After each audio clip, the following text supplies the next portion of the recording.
Hungarian Foreign Minister Peter Szijjártó has issued a stark warning to NATO, accusing the alliance of backing itself into a corner by fomenting anti-Russia war hysteria. Speaking to journalists on Thursday, Szijjártó described the prevailing psychosis among Western leaders, which he claims is driving them to adopt increasingly crazy ideas that could have severe repercussions. Szijjártó's comments came ahead of an informal meeting of NATO foreign ministers scheduled for Friday. He expressed concern that the event would likely exacerbate tensions and lead to further escalation, potentially creating an extremely dangerous situation. European colleagues have plunged into an ever deeper pit of war psychosis, and I believe that the presence of the Americans and British will only stimulate this hysterical state, Szijjártó said in Brussels. He predicted that the upcoming meeting would be characterized by an unprecedentedly pro-war atmosphere, fostering support for more radical proposals.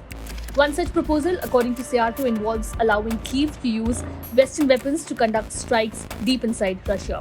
He warned that the Russian military, well equipped with its own arsenal, would undoubtedly retaliate. What will the result be? More deaths. Arms shipments increase the number of weapons on both sides of the front line and cause more deaths, he cautioned. The issue of long-range strikes has been a contentious topic in recent weeks.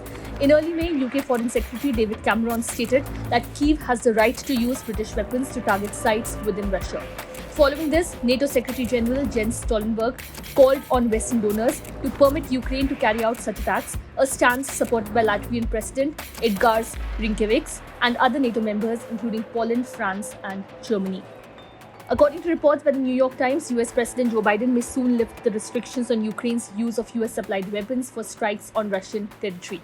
Moscow has consistently warned that any attacks on Russian soil using Western weaponry would represent a significant escalation, promising serious consequences. Russian President Vladimir Putin also weighed in, cautioning NATO members, particularly those in smaller European countries, about the risks they are courting. These representatives of NATO countries, especially in Europe, especially in small countries, must be aware of what they are playing with, Putin remarked, highlighting the vulnerability of nations with limited territory and dense populations. As NATO prepares for its meeting, the rhetoric and discussions emerging from Brussels will be closely watched, with significant implications for the ongoing conflict and global stability.